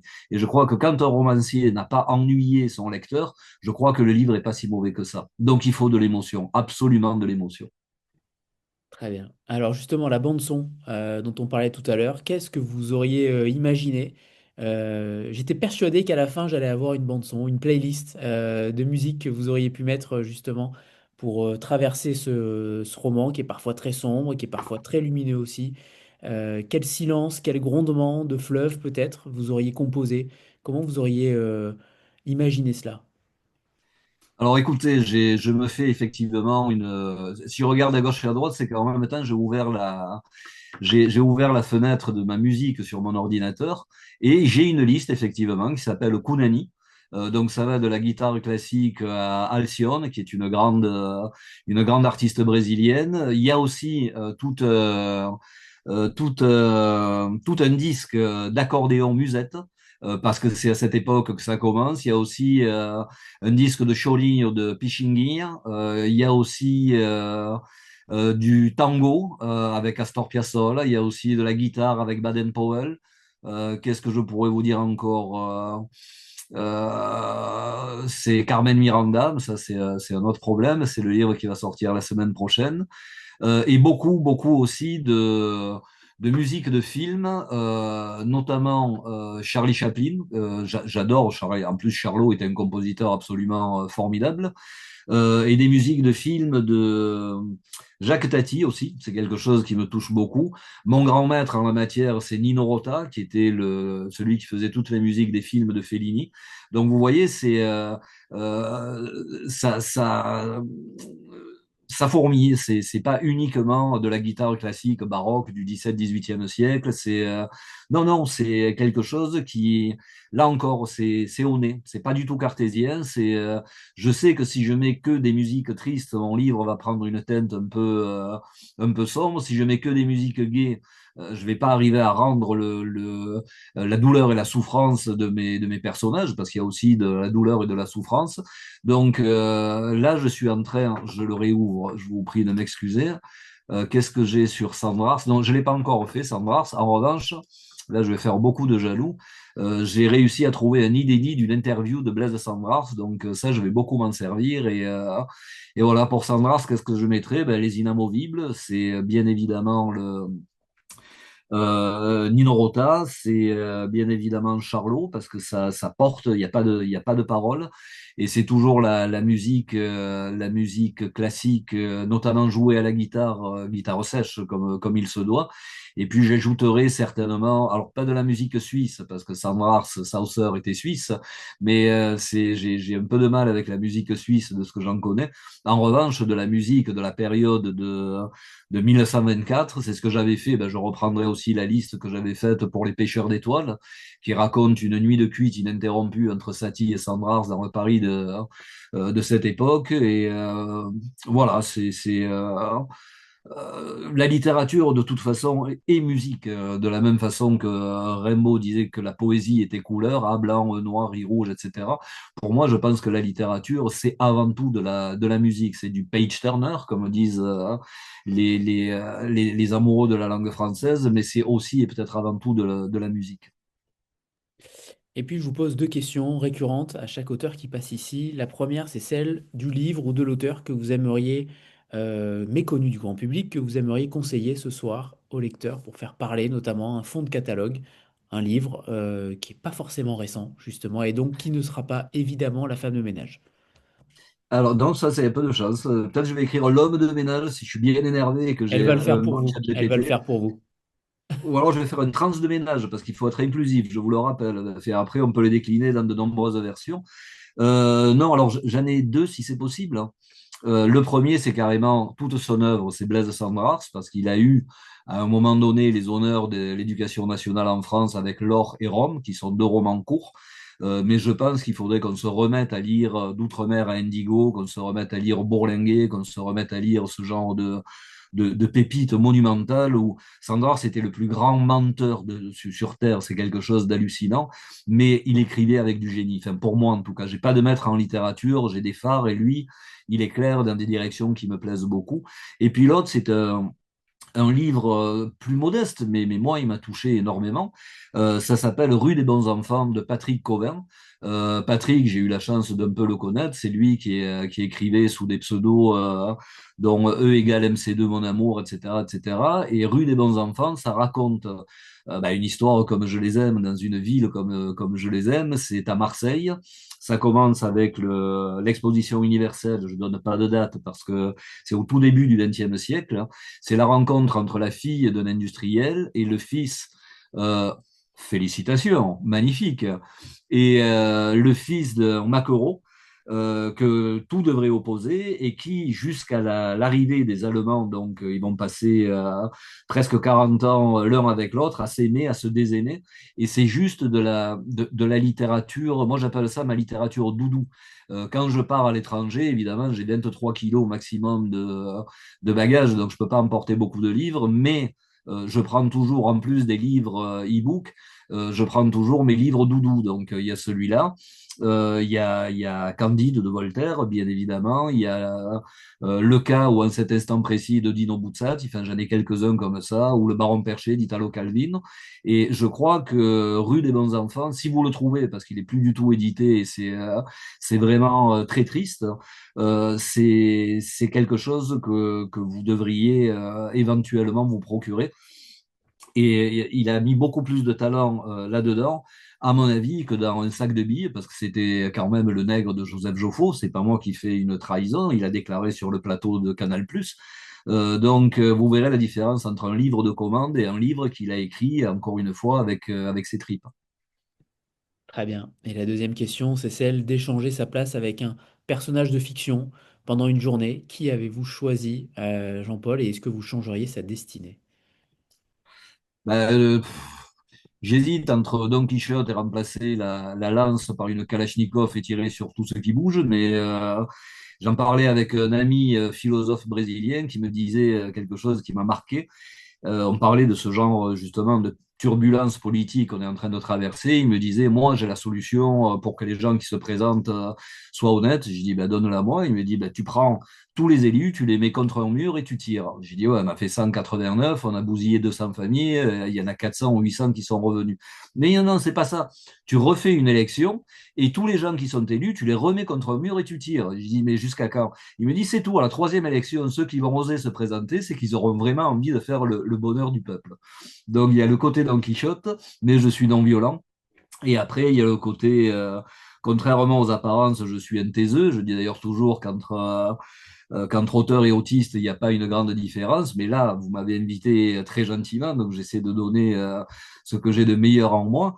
Et donc l'autre, c'est plutôt Candide. J'en parlais tout à l'heure, mais plutôt si c'était un Candide de 2025, je lui demanderais de s'épargner tous les heurts, malheurs, tortures et autres joyeusetés dans lesquelles on patauge actuellement, et de s'enfermer dans son jardin, de le cultiver et d'y mettre peut-être quelques plantes de cannabis et quelques cèpes de vigne pour essayer de supporter l'humanité telle qu'elle est devenue. Très bien. Eh Donc bien, c'est politiquement pas très correct aussi, je sais. c'est pour ça qu'on vous aime aussi, Jean-Paul. Euh, Oh, c'est beaucoup trop d'honneur que vous me faites. eh bien, c'est le moment du deuxième extrait, du second extrait, Jean-Paul. C'est à vous pour votre lecture. Alors, on en est où? Ah oui. Alors là, il va y avoir un peu de dialogue. Voilà. Donc, ouvrez les guillemets. C'est Jules Gros qui parle. 1881, la Tunisie. 1883, l'Annam. 1885, le Tonkin et le traité de Tientsin avec la Chine. En 4 ans seulement, la France a pu planter notre glorieux drapeau tricolore sur ces territoires lointains et en faire des protectorats. Oui, à grands coups de baïonnette. Quant à Madagascar, ce n'est plus qu'une question de temps. Par la poudre et le feu. Et pourquoi pas, lorsque cela se révèle nécessaire, la grandeur de la France ne pourra continuer à rayonner sur le monde que si sa politique d'extension coloniale se poursuit et s'accélère. Vous le savez aussi bien que moi. À la terrasse de la crèmerie café-restaurant La Petite Vache, dans l'étroite rue Mazarine du 6e arrondissement parisien, le ton de la discussion était monté d'un cran.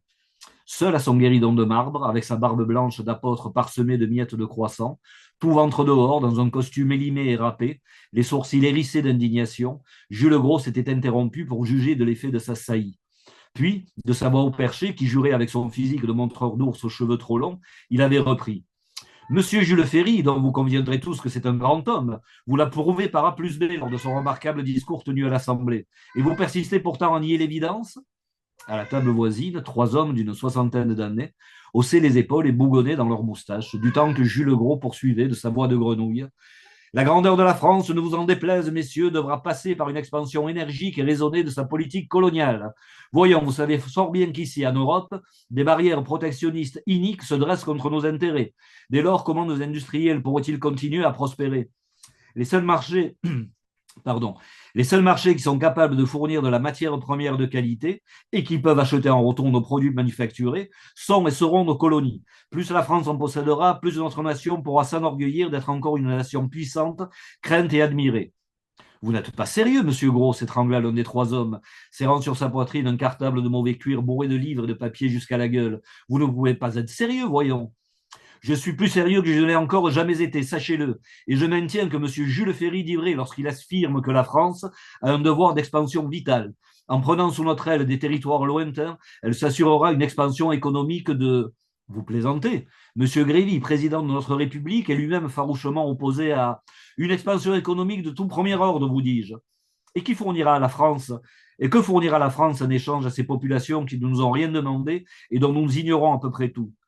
Dans le vent frais du petit matin qui rebondissait dans la ruelle, Jules Gros posa sa main sur sa vieille sacoche de cuir dont il ne se séparait jamais, les lèvres frémissantes d'une fierté non feinte, il répliqua sur le ton de l'évidence absolue. Mais la civilisation, messieurs, notre civilisation, il faut être un peu sérieux tout de même. Faisons-nous bien partie de la race supérieure, oui ou non? Pas gai, hein? Mais il était persuadé de ce qu'il disait. Exactement. Eh bien, on referme Kunani où reste l'odeur de la pluie sur les papiers officiels, le froissement d'un drapeau qui n'a jamais claqué au vent, reste la folie douce des hommes qui confondent le verbe et le monde, et la patience des femmes qui survivent à la grammaire des vainqueurs. Reste le fleuve, sa bouche pleine d'histoire et la jungle qui sait tout des serments.